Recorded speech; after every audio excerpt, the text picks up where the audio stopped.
So we have the wings that can deploy by flipping this lever here. And then, so he pulls all the wings and he goes into this dive and then like swoops out of it right by the ground. Slide out. Hey there, thanks for tuning into Duck Bricks. I'm Chris, and well, as you just saw from those sneak peek clips, I am incredibly excited to announce and showcase the brand new official LEGO Dune Ornithopter model coming very soon, and I literally cannot believe the words I'm saying right now. As you can probably tell, I'm a big fan of Dune, from the books to the OG movie to the new Denis Villeneuve movie, which I loved so much that when it came out, I actually went and purchased the instructions for a Dune Ornithopter mock, which you can barely see hanging above me right now, and reviewed it on this channel. Because I thought never in a million years would LEGO ever touch Dune officially, but clearly I was wrong. Thankfully so. And so, when I got a chance to visit Bill in Denmark earlier this year in September of 2023, they showcased the brand new LEGO Dune Ornithopter mock, and I even got a chance to hold it, swoosh it around, and play around with it. And so that's basically what this video is all about.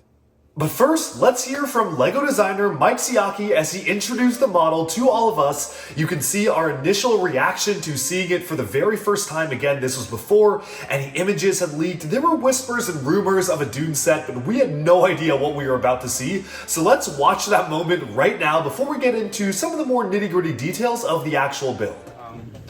My name is Mike. I'm a model designer at LEGO. I know some of you. Am I supposed to say what I'm showing first or take this off first? I don't know how this works. What did other people do? Take off. Okay, so I'm going to show you something I've been working on for 2 years. And then we'll talk a little bit about it. I'll tell you what it is. I hope you can. This is Dune. Yes. Oh, Dune. Nice. Good. I'm glad some of you know what it is. This is a Dune. Oh my.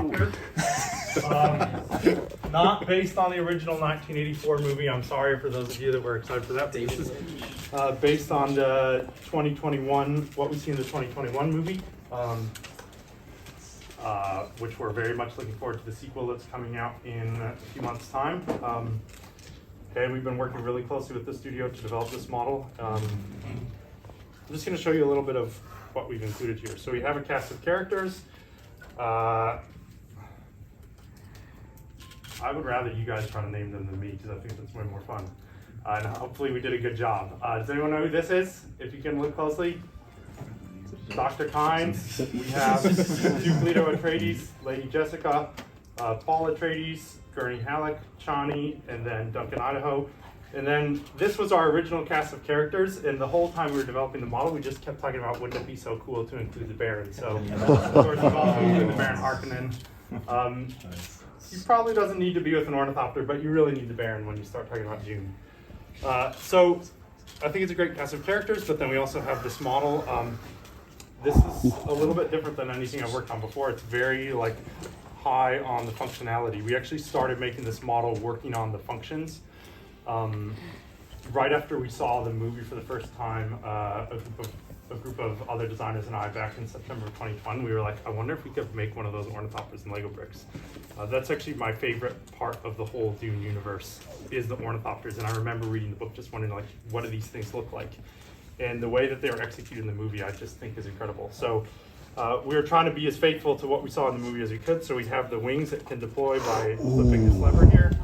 And then you can lift it up, and there's actually this button on the back. And you can oh my goodness. But for me, the coolest feature of all is actually the landing legs. So there's a knob here, so as you turn this, they all fold up together, and then it can go flying around. And then my favorite thing to do is, if anyone remembers the movie, there's a scene where Leto flies out to observe the spice harvesting for the first time, and they realize that the crew of the spice harvester needs to be saved, so they're trying to figure out what to do, and they go into this dive. So he pulls all the wings and he goes into this dive and then swoops out of it right by the ground. And we've been playing with this thing so much. It's really, really fun to play with. And I'm not going to embarrass myself with making my swooshing sounds, but maybe you'll catch me doing that later.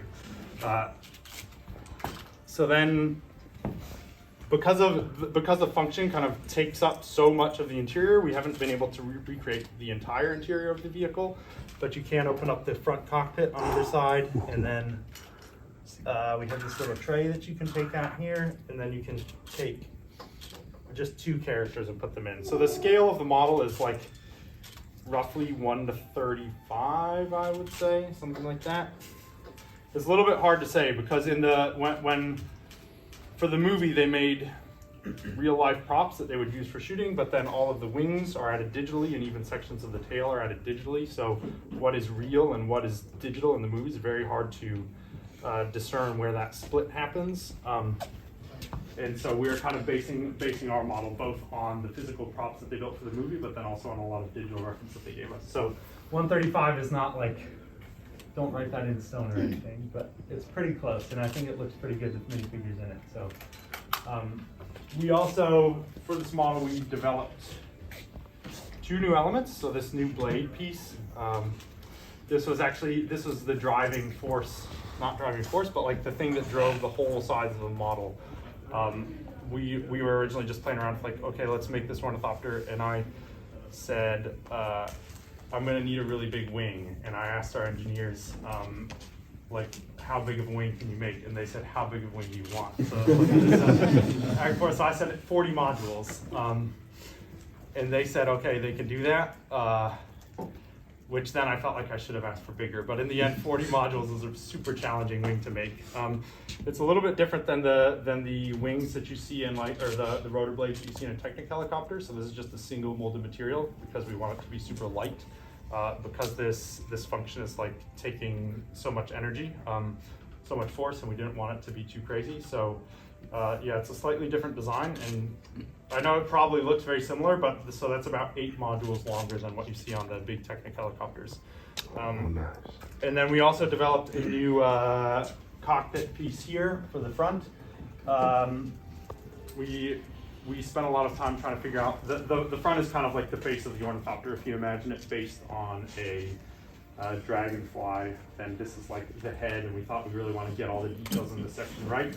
And we, not only do we want to get it to look right, but we want it to be great to build and great to play with. So we decided we needed a new element to achieve that, to have the right stability and also the right shapes. So we made this new cockpit piece. I hope it will remind you of the original Jedi Starfighter cockpit from like 2002, I guess. I love that piece so much. But it had like a bubble top. This one is still test molded element, so you see some weird sink marks and stuff. But the final one should be really good. Yeah, and we're taking advantage of our new, I don't know the name of it. Does anyone know the official name of it? Trans Black. And that was actually being developed while we were developing this model, and I was a little bit internally, and I know I should say this, but I was a little bit opposed to making the new Trans Black. I thought the one that we have is pretty good. And then the studio showed me references of this vehicle, and they were showing me the glass color, and I was like, oh shoot, that's exactly the new Trans Black color that we're making. So I'm actually quite happy with how it works on this model. Thank you. Thank you, Mike.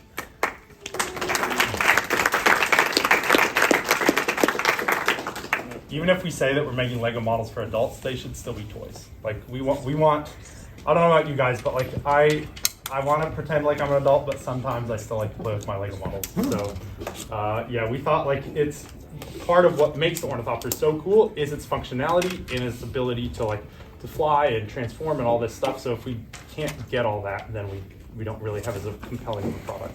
So again, special thanks to Mike Siaki, the LEGO designer, for actually showcasing this model to all of us during Fan Media Days in Denmark. But now, let's take a closer look at the model itself. We had just a couple of minutes after his presentation to get up close and personal with the model, take a look at all the minifigures, all the details, and really just be able to play around with the build itself. So that was so much fun. Let's do that right now. So this, of course, is set number 10327, Dune Ornithopter. It will be releasing very soon. I know the release date has been shifting a little bit, but at the time of recording, I believe that it is sometime in November. Will retail for 165 euros or $165 with 1,327 pieces. Now, this is, again, a really exciting model, and what really shocked me when I actually saw this was that everything actually works. The function, the flying, everything has been fully integrated into the model itself, such that you can actually play around with the model. It's swooshable and yet it's stable at the same time, which was pretty shocking because I honestly have no idea how this is built. I had maybe only a few seconds to touch it and play around with it, so I have literally no clue how the mechanism works. It worked very well from when I was playing around with it, but I definitely cannot wait to actually build this model to really have it in hand and figure out how the mechanism is actually designed. Now, of course, because of that, there are some compromises in the exterior design, especially around the side of the model. There are some exposed LEGO Technic beams and blue pins and whatnot, and of course a lot of exposed red Technic pieces that maybe aren't quite ideal for a display model, but for a model that clearly is made to be played with, those work totally okay, and I can definitely forgive it just because of the fact that those pieces that they used really typically just only exist in certain colors, like blue Technic pins and whatnot, and there just wasn't really an easy way to cover them up while still retaining the function, at least from what I can tell from the outset. Still, I do kind of wish it was a little bit more polished. Right now it does feel like a big massive Technic, especially around the back of the model itself, but clearly they prioritized having the function be working over the overall aesthetics, and I think it still looks very, very good from the front, such that if you kind of ignore the back part, it's totally okay. More to come on that when I actually do the official review and really get a chance to have this in hand for more than a few seconds. Now, there has been a brand new piece that has been introduced for the front of the windscreen itself. This is molded in the slightly new transparent black color, which I believe was introduced earlier this March. Now, this piece kind of represents or is very similar to an earlier cockpit piece that LEGO was using for Jedi starfighters and stuff like that circa the 2007-2008 era. I kind of feel like it's a nice callback to that original piece, and Mike Siaki actually mentioned that this is supposed to be kind of an updated version or spiritual successor to that original LEGO cockpit piece, so I think it's pretty cool that they actually have this as a brand new element introduced for the set itself, which obviously can be used for a ton of other sets going into the future. I'm very excited to see where other sets will use this piece. And of course, we get the larger transparent windscreen pieces in the first time in transparent black as well, which is very exciting. Now, the set introduces a major new element in the form of the wing blades, so all of those LEGO Technic kind of helicopter blade style pieces sticking out of the sides are brand new, specifically designed for the set itself. Now, as you heard from the designer, this was something they actually had to specifically request to get made, and I find it really interesting because obviously there are very large LEGO Technic rotor blades already, but clearly not large enough because these are the biggest ones that LEGO has made so far, and personally, I would love to see someone try to create some sort of gigantic Ninjago mech or something along those lines, or a huge Bionicle build that utilizes this as a sword. I think that would be really, really cool, and the set does come with 8 of them, so if you get multiples, there's a lot of potential for mocking to be made. Now, of course, the set is also pretty minifigure focused, and there's a shockingly high amount of minifigures included in the set. Initially, there were only supposed to be around 4 or 5 minifigures, but the count kept on increasing, which I find to be a really interesting story. There's 9 different minifigures included in the set, and while some of them do share similar leg prints or the same torso print, for instance, almost all of them are very unique, with new head prints included for the minifigures themselves, printing on the torsos and the legs, even some specialized new printed armor pieces introduced, recolors for scarf pieces, recolored hair or newly molded hair. There's a lot going on here, and I'm honestly really impressed by the quality of the minifigure selection included. Usually when we get an icon style set like this, the minifigure selection can sometimes be hit or miss. Sometimes you might get maybe 1 or 2 minifigures tops, but to get 9 different minifigures is pretty shocking, which unfortunately probably means that LEGO doesn't intend to make any more Dune sets, or at the very least have this be the only Dune set for a while, given that you basically get every single important member of the main cast as well as one of the main villains included in the build itself. Like, that was above and beyond what was expected to be included for a set like this, but hey, you know what? I definitely am not complaining. I am shocked we're even getting 1 set from Dune, so this is super, super exciting. And Baron Harkonnen is probably my favorite minifigure here, with the absolutely crazy design of that super long fabric element being used to have him hover above the ground, kind of similar to Lord Business in the LEGO movie with the massive oversized necktie, except this one is even more menacing and sinister. Overall, the graphic design of the minifigures is excellent. They all look very much like their movie counterparts. Honestly, the main character, Paul, is probably the least interesting out of all of them, just in comparison, because he is fairly plain compared to all the crazy detailed suits that the rest of the characters have on. But I am very pleased with the likenesses of the actors being implemented in LEGO minifigure form, and I do find it interesting how this set is releasing kind of alongside the second movie, which of course was delayed, but it was initially supposed to release alongside the second movie, but it primarily focuses the look and feel of all the characters from the first movie, and it looks like the set is based off the first movie's vehicle as well, so maybe this was just something that was in development for a while, and LEGO just decided to put it out for the second movie. As Mike said, he was working on this for 2 years, which means that maybe it just wasn't ready for the first movie to come out. Overall, phenomenal set. Very, very excited for this to come out. I definitely want to have it in hand before being able to judge value. Right now, the rumored prices seem a little bit high for what you get, but it does introduce a ton of minifigures, new molded pieces, and has a fully working function, so honestly, can't complain too much. This is definitely something I want to have in hand, and if there's enough interest, I may compare it to the original mock that I built as well, so do let me know in the comments if you want to see that as well. Hope you enjoyed our look at the brand new Dune Ornithopter, and let me know if you're as excited as I am for this LEGO Dune set. Alright, and with that, we have summed up our look at the brand new LEGO Dune Ornithopter coming soon. All the details about this model can be found in the description below. I am so excited to actually be able to buy and review this set.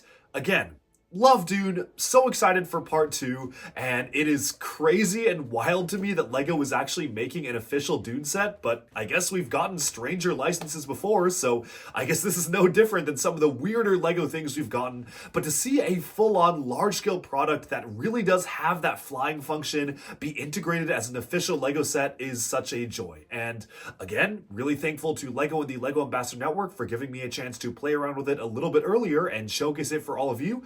Thanks so much for watching this video. Be sure to like and subscribe for even more LEGO news, reviews, discussion, and analyses coming away very soon, and bye for now.